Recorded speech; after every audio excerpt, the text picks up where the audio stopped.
Thank you to Gain for inviting me back to speak on this incredibly important topic, the Financial Conduct Authority's much anticipated consultation paper on D&I in the financial sector, published on the 25th of September and closing on the 18th of December.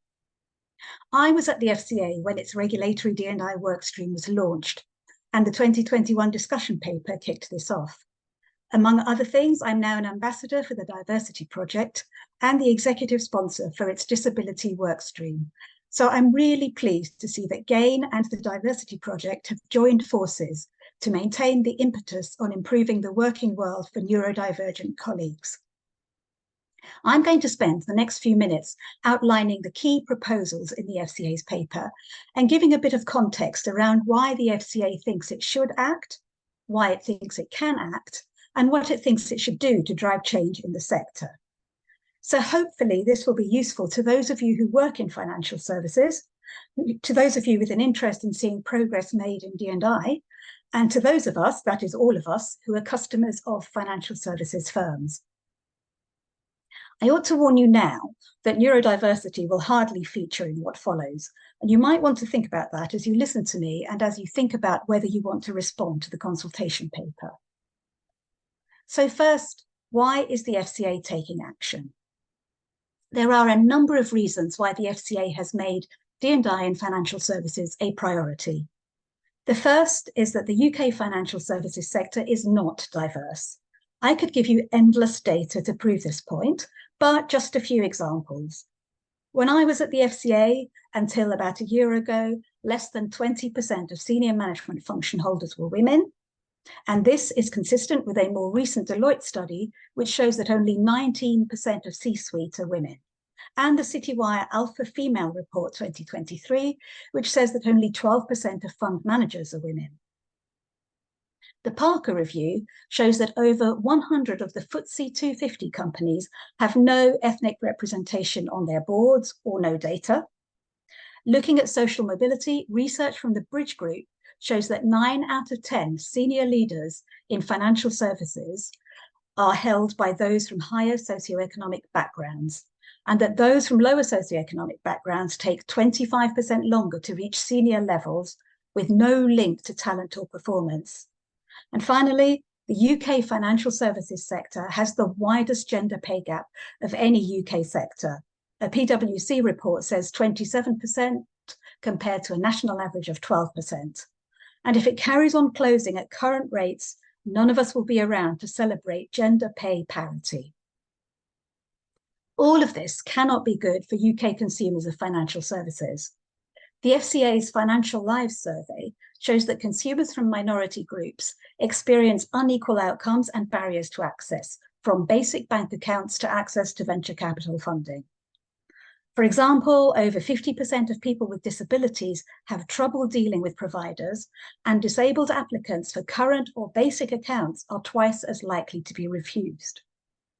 Other work from Fair by Design shows that those from a lower socioeconomic background, perhaps because they live in certain postcodes, or come from ethnic backgrounds, or perhaps because they have unusual surnames like Philippou, cannot get insurance or have to pay more for it. And finally, the report from Money and Mental Health Policy Institute in spring 2022 showed that only 29% of people with mental health problems say that essential service providers, including financial services providers, meet their needs. So what the FCA wants to see is the benefits of D&I feeding through into better consumer and outcomes by reducing groupthink, unlocking diverse talent, supporting healthy work cultures, improving understanding of and provision for diverse consumer needs, and supporting the competitiveness of the sector. And it plans to do all this by introducing flexible and proportionate new standards to raise the bar. I'll go into those in a few minutes.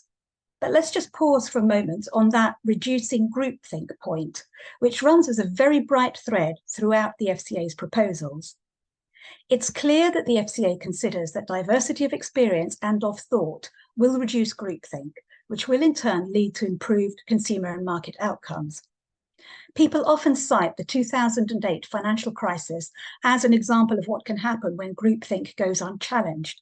but we're still seeing to this day poor conduct, banking failures and collapses and so on, which are at least in part due to a lack of diversity of thought. And my personal view is that businesses today are facing challenges that they have never seen before, such as in the ESG or artificial intelligence areas. And I firmly believe that the old ways of thinking are not capable of responding to or resolving these challenges, that we need new ways of thinking, and that neurodivergent people have an important role to play in bringing in these new ways of thinking. I also believe that making adjustments to allow neurodivergent colleagues to contribute in an equitable and meaningful way doesn't have to be complex or costly. I saw something recently that suggested that the average cost of a reasonable adjustment is about £70. Clearly, you would get a return on that level of investment. Anyway, back to the FCA. To support its work, the FCA did an extensive literature review in 2021, looking at 169 academic and other studies, which looked at the business benefits of D&I. Generally, these studies show positive correlations between increased D&I and elements of firm performance, especially so-called softer elements, such as a sense of belonging and commitment, well-being, creativity, innovation and problem solving, attraction and retention of talent, and in terms of corporate governance and risk management, such as better decision-making and better conduct outcomes. There were also benefits in terms of financial outcomes, such as profitability and share price performance. And incidentally, in the last few weeks, an article in Harvard Business Review showed that a sense of belonging reduced sick days by 75%. There's also a great international study which shows that countries with more progressive DEI laws and attitudes have healthier markets and economies. We know too that there's a business case for employing neurodivergent colleagues for the different thought processes and skills which they offer. So have a look at the Diversity Project's latest annual neurodiversity report, published just a few days ago, for more on this. So that is why the FCA thinks it should act. But why does it think it can act? On what basis is D&I a regulatory issue and an issue for the FCA? Well, the FCA bases all of this on its statutory and strategic objectives. Its statutory objectives around protecting consumers, enhancing market integrity, and supporting competition in the interests of consumers, and its 3-year strategy to improve outcomes for consumers and markets by reducing harm and promoting competition and positive change. And it's important to recognise that the FCA's interest in D&I hasn't come out of nowhere. It builds on its long-standing work on culture in financial services, where the focus has often been on creating psychologically safe environments where colleagues feel it is safe to speak up and diversity of thought is valued. It's linked to its work on vulnerable consumers and its Financial Lives survey, which explores the experiences of different consumer groups. It's also linked to the FCA's new rules on the consumer duty, which came into force this summer and which require firms to act to deliver good outcomes for retail consumers, including through ensuring that firms consider the needs, characteristics, and objectives of consumers, particularly vulnerable consumers. The FCA has long been interested in integrity in both firms and senior individuals, and it incorporates assessments of honesty and integrity and suitability to be in the sector when it does fit and proper assessments of individuals and assesses applications from new firms under its threshold conditions. But as well as being a regulator, the FCA is also a public body subject to the public sector equality duty, which gives it a duty to eliminate discrimination and promote positive relations between those with protected characteristics and those without. Now, there are lots of organisations out there doing great work in D&I in financial services, GAIN and the Diversity Project among them. But the FCA is in a unique position to drive change because it can set requirements, it can supervise and regulate and guide, and ultimately it can enforce, which none of these other organisations can do. So if not the FCA, then who? Finally, what new requirements is the FCA proposing to introduce? For large firms, that is firms with over 250 employees, the FCA is proposing 4 new minimum standards to raise the bar. Number one, firms should have D&I strategies. These strategies should set out board responsibilities, objectives and goals, plans and measures, obstacles and how they will be overcome, and how staff awareness will be raised. Number two, firms should gather and disclose data annually. At the minimum, the data should cover age, sex or gender, disability and long-term health conditions, which under the Equality Act cover neurodivergence, religion and sexual orientation, with other characteristics collected on a voluntary basis, plus some inclusion metrics based on the Safe to Speak Up and Inclusive Culture survey questions designed by the Financial Services Skills Council. The FCA will use this data to hold firms to account and is likely to publish aggregated anonymous data on a regular basis to increase transparency. Number three, firms should set targets for underrepresented groups in that firm at board, senior management and staff levels.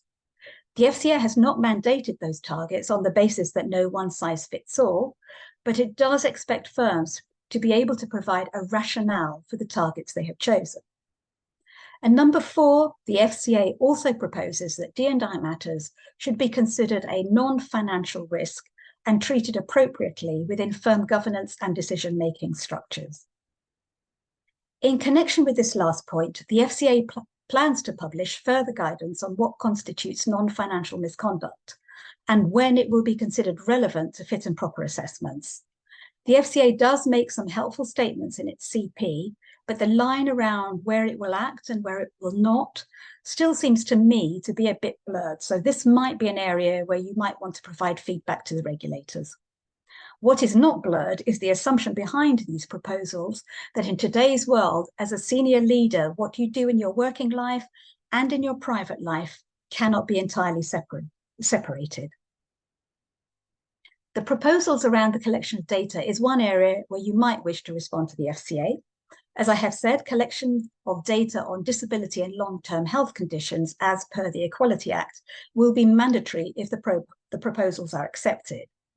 But I know that many neurodivergent colleagues might not recognise themselves in the Equality Act definition of disability. Or you might want neurodivergence drawn out as a specific data point rather than being lumped into a wider category made up of people with many different characteristics and traits. For small firms, the FCA has taken a proportionate approach based on where small firms are on their D&I journeys. And the proposal is that those with 250 employees or fewer will have to report their employee numbers annually and report non-financial misconduct. And it's important to remember, of course, that the conduct rules, fit and proper assessments, threshold conditions don't cut off at 250 employees. Now, almost as interesting as all this is what the FCA is not doing. It has ditched proposals around individual accountability, talent pipelines, succession planning, training and remuneration, on the basis that these are too costly for the benefits produced, too prescriptive, or not impactful enough. Firms which are regulated by the FCA and the PRA will have to take care here. For example, the PRA is making proposals around individual accountability and succession planning, and it is also taking a more prescriptive approach to targets. I've often asked whether I think all this goes too far or not far enough, and this is the Goldilocks question. Probably these proposals are just right for now in a sector with 60,000 firms at very different stages on the D&I journey, where there is no one size fits all. And I'm confident that when they are embedded, the proposals will raise the bar. If there isn't progress, or if progress is too slow, I think there's a strong possibility that the FCA might start being more prescriptive, particularly in areas like targets and perhaps with relation to small firms. My main concern really is how long this will take. The rules probably won't be implemented until late 2025, and it will be a couple of years before we see meaningful industry data. But I guess we have to start somewhere. My final point is that it's clear that the FCA has considered the near record-breaking levels of feedback it got into its discussion paper, which kicked off this topic in July 2021. So it's really worth providing your feedback to this consultation paper. So good luck. And don't forget to click on the QR code, which takes you to the FCA consultation page to find out more and to submit your responses. Thank you.